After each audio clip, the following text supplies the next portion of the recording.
students. Today I am going to narrate a story to you all, and the title of our story is The Ugly Duckling. Once a mother duck made her nest near the edge of a pond that touched a barnyard. She laid some eggs in the nest and waited patiently day and night for her eggs to get hatched. One day she was sitting on her eggs in the nest. The mother duck felt crack, crack, crack.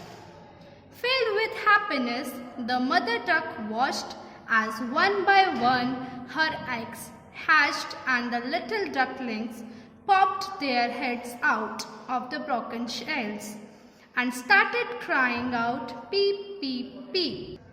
The mother duck saw that the large grey egg hadn't hatched yet, so she kept sitting on it.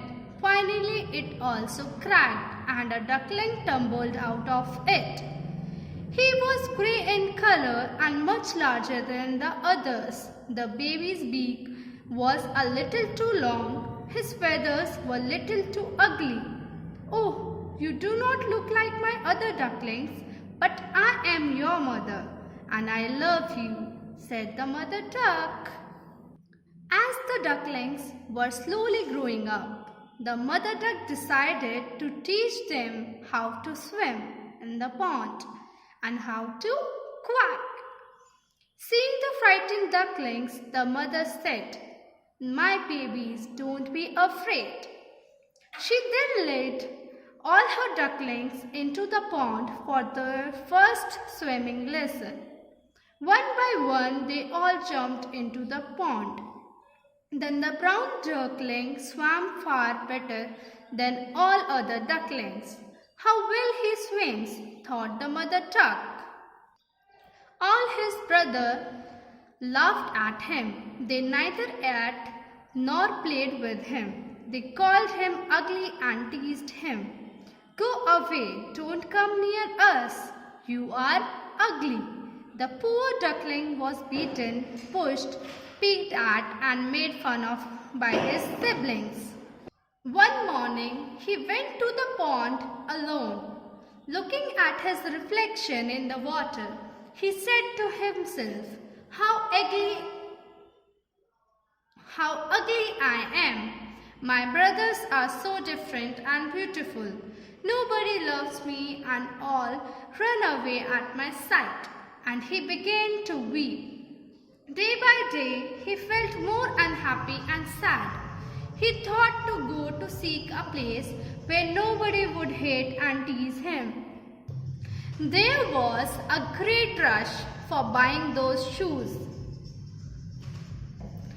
The shoemaker got a handsome price for them. This time, he was able to buy enough leather to make several pairs of shoes. But at the same time, the couple wondered who was making the shoes in the night. This went on for a number of days. Night after night, the shoemaker would cut the leather and leave it on his workbench. In the morning, he would find new shoes magically finished and ready for sale. His shoes were made so well that the word spread across the land. Even the queen herself wore them. Needless to say, the shoemaker became a fairly rich man. For many days, the duckling kept wandering. The summer season passed and the autumn too. The winter season had now set in. The ugly duckling walked on and on. Hunger and cold had made him almost dead. He could not walk any farther and lay half frozen at the edge of a pond. A kind farmer happened to see the poor ugly duckling. Feeling pity on him, the farmer picked him up and while wrapping him in a blanket said, "I will take you home to my children. They will look after you." When the farmer reached home, his children saw the duckling and each one of them tried to grab him. Puzzled and afraid, the duckling ran here and there.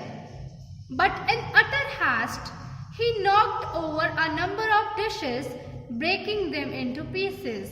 The farmer's wife, when he saw the broken dishes, got angry and shouted at the duckling. She chased him into the snow with a broomstick in her hand. Somehow, the duckling managed to survive in the bitterly cold winter. Time went by, the ugly duckling grew up. Now his wings were wider and his neck was longer. His feathers had turned white and he had changed a lot, but he didn't know about it. Then one day, two big white birds flew over the pond.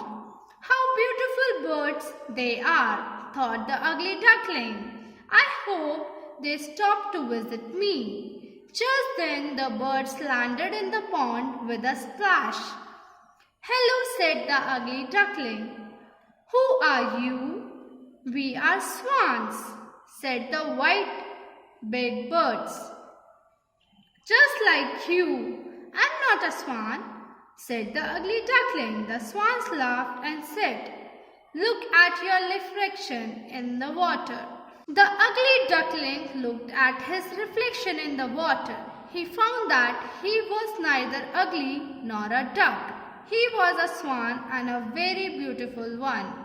Oh, I have become a beautiful swan, he said excitedly. Now he knew why he was so different from his brother ducklings. Now the ugly ducklings had transformed into a beautiful swan. He was not alone anymore, but had a number of companions. He flapped his beautiful wings and flew away with his companions from there. He met a beautiful swan and his heart filled with love for her. Together they lived happily ever after. Thank you.